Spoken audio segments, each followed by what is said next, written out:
and welcome back to Meet the Authors. I am delighted to have a local celebrity, Jane Stanley, here. Jane is a local preacher who has brought together a non-denominational congregation in love and encouragement, and has produced a book about her life to show that no matter what your upbringing, you can become a person you're proud of. So Jane, welcome to the show. Thank you, Phil. I appreciate it. We're so glad to have you. Show us your book. Pretty cover, isn't it? Whose cover is that? You know, it's a shame we have to grow old and the pictures can't do the other way. I know. No, one of my son's co-workers did the cover for me. Oh, that's wonderful. Yeah, and she's quite good at what she does. And she sent it to me and said, "Can you live with this?" I said, "Sure." Yeah, it's good. It's good to really, particularly because it's a memoir. So this is who this book is about. Sure. Yeah. So tell me a little bit about it. So when did you decide to start writing a book? Well, I actually started this about 25 years ago. My first grandchild was about 5, and he began asking me stories about my life, and I thought, well, I'll just start writing some down. And I'd write a while and put it away for a year or two, and then another grandchild came along, a little girl, and I thought, well, I'll just write some more, and it's been in progress. And then I put it away for a while, and finally decided I teach a congregation. I don't consider myself a preacher. I like to teach. And I thought, if I'm going to stand here in front of these wonderful people and teach them something, especially about spirituality and goodness and divinity, I need them to know I haven't always been a very appropriate person for the priesthood, so to speak. Yeah. So I wrote it for them too, to say, you know, I've had mistakes, I've had a disappointment here and there, but it's all good. It can come out to be exactly what I needed to go through to do what I do. I guess most people feel that way, that they live their lives and the experiences brought them to where they had to be. Yeah. But not everybody ends up with such a generous heart. On Sundays, you're leading your congregation and feeding people. You've never asked for contributions, and you're out in Gulfport and you're doing missions within the city all the time. Yes. That's such a happy life, such a fulfilling It's a great way to spend a day. Nothing better. I love it. I'm very, very blessed to be able to do what I get to do on a daily basis. You are indeed. You're very blessed. That's marvelous. Yes. And tell me some more. You're going to. This book is about you and your whole life. It's also about your grandparents. There's so much history, and a lot of it is local. Most of the people here were raised. Tell us a little bit more about your book. Well, my grandmother was such an inspiration. She went on a round-the-world tour when she was about 19. She was a lady's maid. And they spent 3 months in the Philippine Islands because her uncle had been made ambassador in agriculture down there. And while there, she met a man that she later married. And after they were there 3 months, she and her aunt and uncle finished their tour, and they ended up for a while in Egypt. And Fred, James, the man she fell in love with, followed her there and proposed to her on the pyramids. And I have a picture in the book of them on camels. I saw that picture. It's just amazing. It just brings you into that place. A black and white photo of being in Egypt. My grandmother, Floy, had to come on back to America, and she stopped in Washington to work for a while. Her mother was still living in 10 Mile, Mississippi, and she was going to earn money to get the train to go back down there. And Fred sent her money to buy an engagement ring, and instead she bought a train ticket back to Hattiesburg to go to 10 Mile to see her mother, and then on to California, and a steamship ticket back to Manila, and married him. My mother was born there, my aunt and uncle were born there, and they came back to Gulfport when World War I broke out, and my grandfather had to go to France to fight. So my grandmother became principal of Westward Elementary School here in Gulfport, and my mother followed suit as a teacher. And I guess somewhere along the line, that got into my genes as well, and I love the opportunity to teach about something that fascinates me. There's been a lot of spunk in the women of your family. Indeed. I have a little quote here from your book I wanted to read. All right. This is...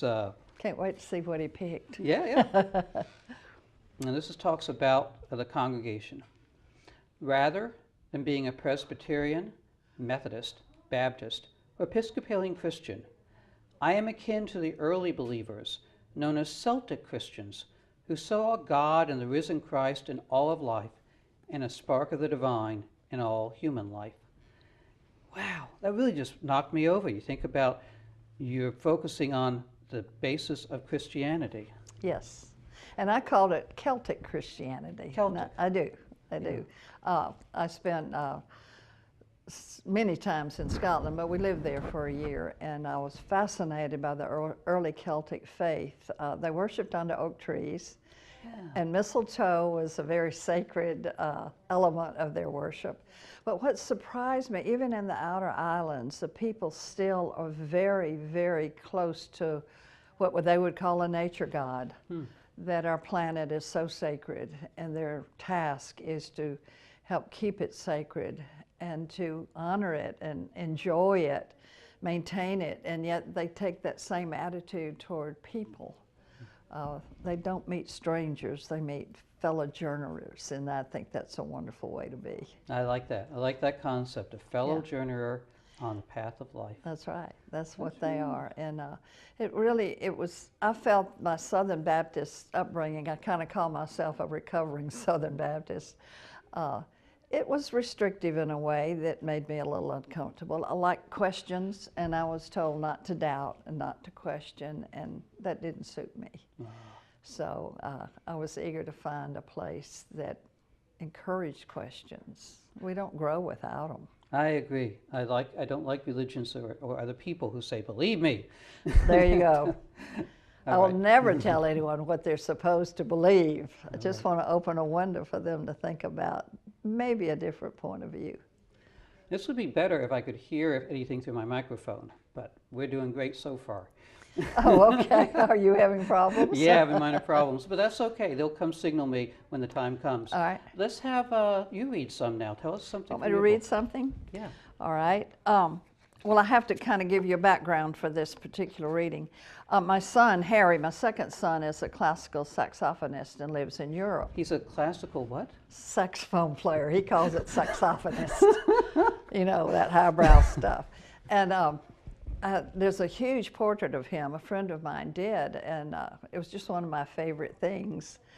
Well, I lived in a shed for a while when my other son got in a little trouble, and we lost all our money. Best thing that ever happened to him and me. But I had Harry's picture hanging on the wall in my shed where I lived. I lived in a 16 by 24 foot shed, and I told everybody I was in my minimalist period. Yes. Okay. So this picture's hanging on the shed when we were deciding to make the shed our church. And so my other two sons, Neil and Jamie, came to see my shed. So this is what happened. I had a new home. In converting my shed into a chapel, I removed my bed, couch, and TV and replaced those items with folding chairs. My friend Gail and I found a coffee table, sans legs, and a rusted bottom of an old pedal sewing machine at a dump in New Orleans. We placed them together to make our altar. Those two discarded remnants became a symbol for our ministry. Restoration and resurrection are always possible. I like that phrase. We were still decorating and remodeling the morning before my ordination. So my sons, Neil and Jamie, drove down from Oxford to attend the ceremony and tour our new one-room chapel. As I opened the door and gave them a tour and explained to them how both Gail and I had found and built the altar from scraps, they noticed the huge portrait of their brother Harry still hanging on the wall behind the altar. Neil pointed to the painting and said, "Jamie, look, Mom has her own crucifixion scene with the Savior." And Jamie chimed in, "Oh, let's all worship Harry." "Yes," Neil said in a whisper, "I hear he's never sinned." As Jamie and Neil bent over in laughter, I removed the painting and hung a suitable wall decoration in its place. And I was ordained on February 8th, 1997, and we held our first worship service that morning. At 9 a.m. in the shed when we started, There were 9 of us in attendance. As we began our worship, the bright February sun shone in through one of the shed's windows over the altar. I glanced down at the floor and saw the words "New Home" mysteriously imprinted on the carpeted floor. I gazed in wonder and awe. The others saw it too. Someone pointed out it was the sun shining through the treadle of the New Home sewing machine base we were using as an altar. It was holy confirmation. We were on the right path. What a wonderful story. They still tease me about that painting. That's nice. To this day. Well, we have enjoyed having you here. We're out of time on this segment. Okay. Is there anything else you'd like to say? Where you can get the book, talk about your congregation, where they meet? Anything you wanted to say at the end here? Thank you for having us on. This is great. I appreciate you very much. Thanks, Jane. Thanks for coming. God bless. All right. All of the author's books are available through my website.